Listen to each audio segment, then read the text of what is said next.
Messieurs, dames, bonjour. Monsieur, du coup, nous allons commencer le cours sur les outils d'analyse technique.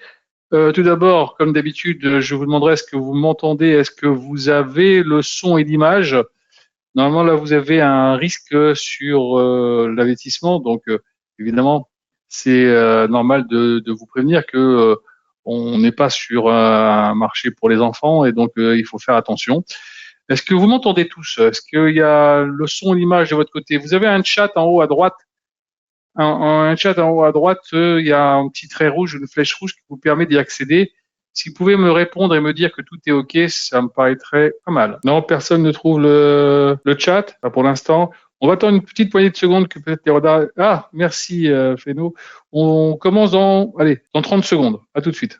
Puisque tu as répondu en premier, Féno, regarde s'il y a un produit sur lequel tu veux qu'on travaille, le Nasdaq, l'or, le pétrole. On fera la démonstration sur le produit que tu auras choisi. Le CAC, ce que tu veux. Pas d'envie particulière au niveau des produits, Féno? Hein, si tu as envie de me dire un produit, vu que tu as répondu en premier, vas-y. Regarde, si tu veux faire le CAC, on va qu'on fasse une démonstration sur le CAC, sur les indices américains, sur le gold, sur le pétrole, sur l'euro-dollar, je ne sais quoi. En tout cas, voilà. N'hésite pas, j'attends ton tour. Bon, rebonjour à toutes et à toutes. Nous allons commencer. Donc, je vous enlève cet avertissement sur la X. Euh, alors, on y va. Gold. Il suffit de le dire, on y va. Alors, le gold. On se met sur le gold ici, clic droit, ouverture d'un graphique. Voilà. On va le paramétrer au niveau des couleurs et comme ça, vous voyez comment je fais. L'arrière-plan, moi, je le mets ici en kaki. Le texte en noir. La grille, je la fais disparaître, donc je le mets en kaki également. La barre haussière en bleu. La barre baissière en rouge. Voilà. La bougie haussière en bleu également. Et la bougie baissière, le même rouge. Pour le reste, on touche à rien, on fait juste OK. Et voilà le graphique qui se met devant vous. On va se mettre en daily. Voilà. On va choisir les candlesticks, les bougies japonaises. On grossit un peu le trait. Et voilà notre graphique qui se présente devant nous sur le gold. OK. Alors, qu'est-ce que c'est que les outils d'analyse technique? Alors, à quoi ça sert et qu'est-ce que c'est? Les outils d'analyse technique, c'est d'abord et avant tout une méthode qui va nous permettre de pouvoir essayer d'anticiper l'évolution des cours. D'accord? Alors évidemment, ça sera jamais du 100% parce on s'appuie toujours sur ce qui s'est passé auparavant, ok, sur l'évolution des cours qui ont lieu, pour essayer de deviner la prochaine étape. La première des choses qu'on fait dans un graphique, c'est d'abord de mettre en place ce qu'on appelle les couloirs et résistances. D'accord? Quand on a mis les couloirs et résistances, on met les supports, les résistances, les couloirs. Après, on peut commencer à insérer dedans d'autres instruments, des outils d'analyse technique, hein, comme les MACD, RSI et tout ce qui s'ensuit, mais pas avant. Donc, on commence par le BABA. Voilà, on a ici le graphique qui se présente à nous. On va donc là, ici, j'ai sélectionné un couloir. Là, vous voyez, on voit là comme ça déjà un couloir qui est déjà un peu en place, hein, quelque part. On peut le mettre comme ça, comme ceci, si vous voulez. On le voit bien, hein. On a un couloir intéressant. Voilà. Alors on pourrait, ou alors où on prend les extraits, les extrêmes qui sont là, et on pourrait donc prendre l'extrême qui est ici. À ce moment-là, voilà le graphique que ça donnerait. On peut aussi, si on veut, pour essayer de canaliser un peu, on peut essayer de prendre un peu moins fort, et on va essayer de diminuer la. Voilà, on en met une autre comme ceci, comme ça, vous voyez, comme ça nous permet. Pardon. Je crois que j'ai appuyé sur le mauvais bouton. Voilà, donc on a la possibilité d'avoir des étapes, on va dire voilà, déjà qu'on arrive à ce niveau-là, pourquoi pas après, mais déjà ça vous donne des petites étapes sur le produit. Voilà. Maintenant on met les résistances et les supports. Évidemment tous les points de départ ici. Alors je vais pas tous les mettre. Et je vais vous expliquer pourquoi. Parce que tout à l'heure, nous allons utiliser Fibonacci. Et vous allez voir que Fibonacci va prendre à son compte une bonne partie de tout ce que je suis en train de mettre en place. D'accord, vous voyez, je suis en train de mettre les niveaux de support et de résistance importants. Là, ici, c'en est un aussi, on peut le mettre aussi celui-là. Vous voyez, qui d'ailleurs, si vous regardez bien ça, c'est un peu ce qu'on a mis ici. Donc là, ici, ça reste vraiment des supports intéressants. Je suis persuadé que tout à l'heure, quand on va mettre Fibonacci, vous allez vous apercevoir que tous ces traits-là vont être repris dans une large majorité. Donc voilà. Pour l'instant, voilà l'ébauche du graphique tel qu'il se présente. Quand vous avez déjà mis ça en place, déjà vous voyez un peu dans quel trend nous sommes. Vous voyez, pour l'instant, ça reste un trend haussier, même si pour l'instant, dans ce trend haussier, on a une baisse ici qui s'est mise en place, mais on a résisté. Regardez un peu comment on a tapé sur le support, 1, 2, 3 fois, 4 fois et on remonte. Donc c'est quand même un niveau sur lequel être acheteur, ça me paraît être intelligent. Voilà. Maintenant, on va voir le reste. Maintenant qu'on a fait ça, on va dans insertion, indicateur, et on va dans trend, Bollinger Band. Là, j'attends un petit peu, tant que vous regardiez comment je suis arrivé. Je clique dessus. Je touche à rien ici à la programmation. Vous pouvez changer la couleur ou la grosseur du trait.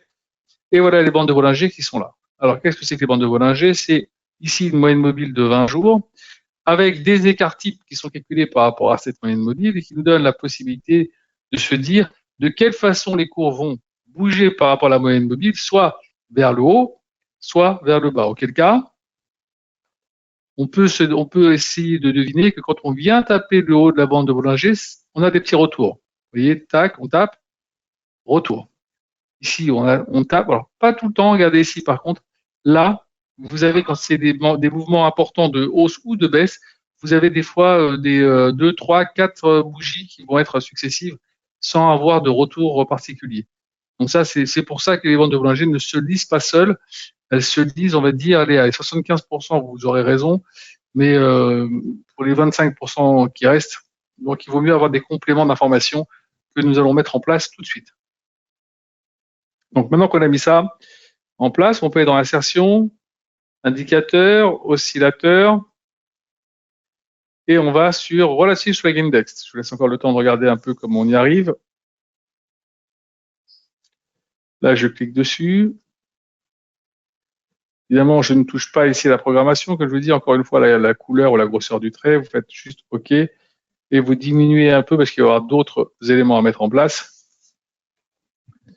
Alors, qu'est-ce que c'est que les RSI? Alors, les RSI, en fait, c'est un rapport entre les moyennes des hausses et les moyennes des baisses des 14 derniers jours qui va vous donner ce petit graphique devant vous qui va osciller entre 0 et 100.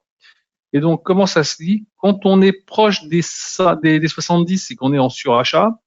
Quand on est proche des 30 ou en dessous, c'est qu'on est en survente. Et donc, on va essayer d'encadrer un peu tout ça. Et si vous voyez bien, ces derniers temps, on va dire même ces derniers mois, hein, voilà, on va le mettre là. Voilà. Le plus haut qu'on ait fait, ça a été 6,80. Et depuis quasiment allez, le mois d'avril, on est resté en dessous ici. On a eu beaucoup de mal à aller chercher un peu plus haut. Là, maintenant, ici, si on regarde un peu en bas, regardez ici, là, c'est le point bas ici à 32. On a fait ça. Ça fait un moment qu'on n'a pas été le chercher, hein, ce point-là. Si on va chercher un peu plus bas, on va regarder. Le 32 ici qu'on a, on l'a pas fait depuis octobre 2023. Et en octobre 2023, on avait une baisse intéressante qui nous avait ramené ici, vous voyez, un peu à 13 ou 13, 14 à peu près sur les RSI, mais on ne l'a pas refait depuis. D'accord? Donc, on reste quand même sur une dynamique plutôt intéressante à suivre. Là, pour l'instant, vous voyez l'orientation de la RSI. OK? Ça, c'est important de le noter. Et évidemment, ça suit l'orientation du marché que nous avons juste au-dessus.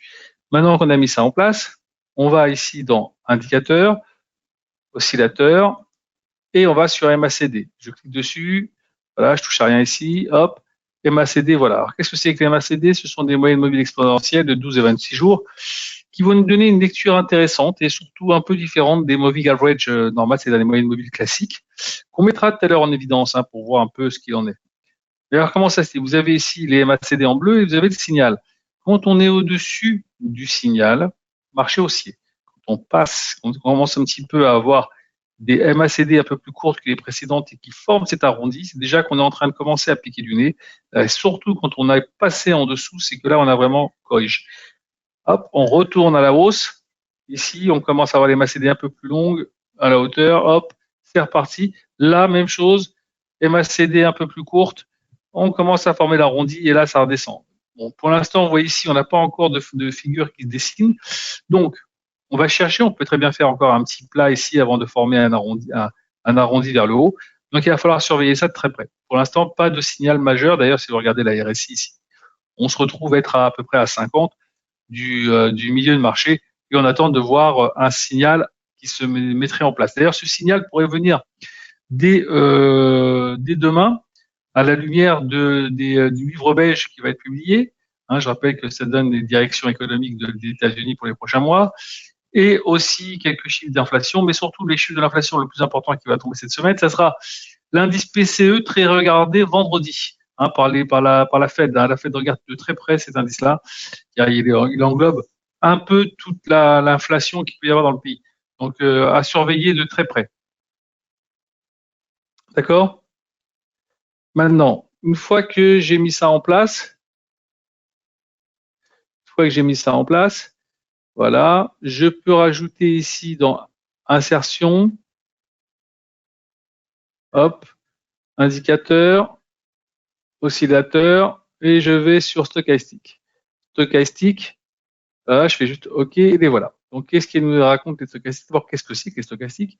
À la base, c'est un produit qui a été fait pour la répartition du hasard par quelqu'un qui avait mis ça en place pour essayer de voir comment ça pouvait évoluer sur IBM, ça s'appelle George Lane.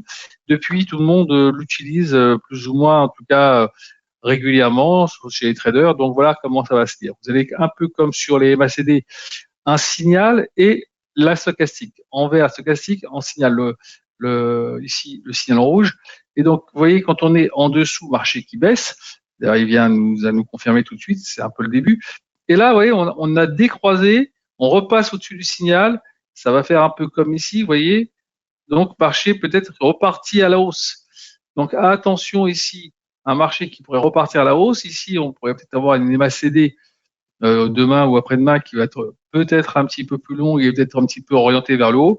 À ce moment-là, on pourrait avoir un marché, surtout que maintenant on a vu qu'on était sur un support important, on l'a vu et on y tient pour l'instant. Donc, à surveiller. Voilà, tout simplement à surveiller, on a une possibilité intéressante. Maintenant que on a mis ça en place, on va aller chercher, tout à l'heure je vous ai parlé de Fibonacci. Alors, on va ici sur Fibonacci, voilà, et on va prendre le départ du trend, à savoir ici, on va dire, et on va le pousser et le tirer jusqu'en haut du trend, c'est-à-dire ici. Et là, comme je vous avais dit tout à l'heure, vous apercevez que l'ensemble quasiment des traits que j'ai mis en place sont en fait absorbés par Fibonacci. C'est-à-dire que Fibonacci, en fait, fait le travail à notre place ici. D'accord? Là, ici, quasiment tous, presque tous, ont été repris par Fibo. Donc, on les a mis, nous, de manière empirique, en allant chercher sur le graphique les points de support, les points de résistance, mais en mettant Fibo, en prenant le point de départ du trend haussier et le plus haut, vous avez tous les traits qui se sont mis en place. Et ça, c'est plutôt intéressant. D'accord? Donc, on voit bien ici, regardez, on est venu taper sur le retracement 23,6 à plusieurs reprises. Ça a tenu, qui a en plus la conjugaison avec le trend qu'on a vu ici oblique. OK. Reste maintenant à confirmer que cette résistance est solide et qu'on ira chercher plus haut.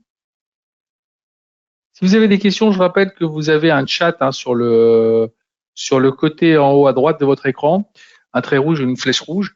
Vous avez la possibilité de rentrer dans le chat et poser des questions. N'hésitez pas, de temps en temps, je regarde un peu les questions, s'il y a des questions qui sont mises, et je me ferai un plaisir d'y répondre. Donc, ne vous privez pas de poser des questions, le cours est là pour ça.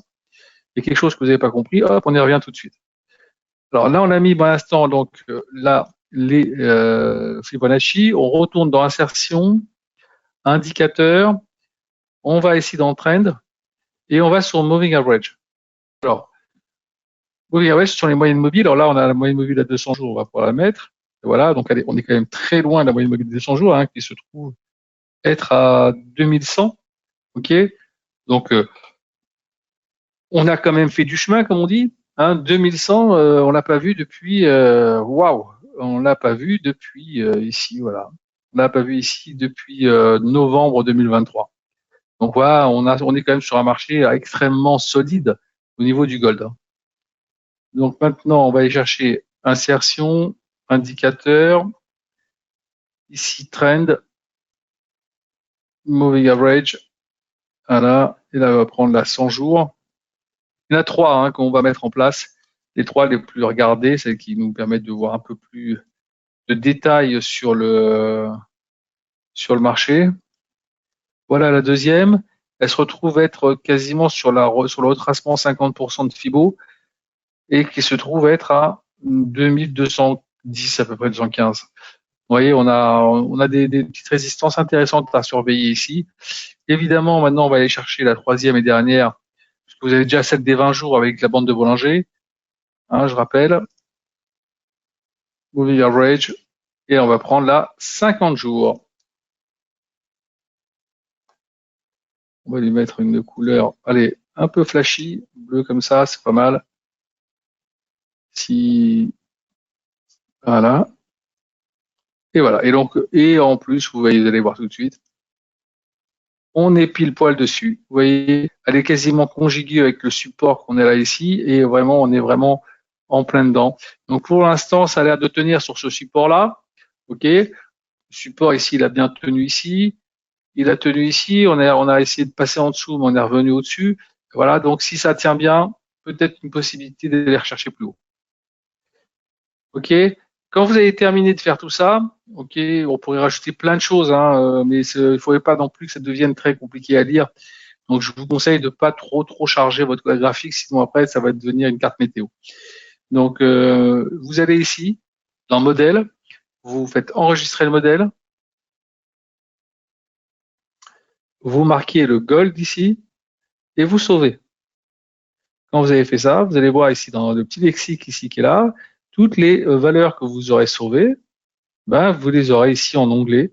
Et donc, vous allez pouvoir passer d'un élément à l'autre pour suivre les valeurs qui vous intéressent, tout simplement, sans avoir à chaque fois à le refaire. Et c'est intéressant. Alors, une petite précision que pas beaucoup de gens connaissent. Je vais vous montrer ça. Quand vous l'avez enregistré, il suffirait maintenant que je fais ouvrir graphique sur un notre produit. Vous allez sur un produit que vous avez déjà enregistré, peu importe, avec le DAC, je clique dessus et je récupère l'ensemble des données sur le DAC que j'ai sur le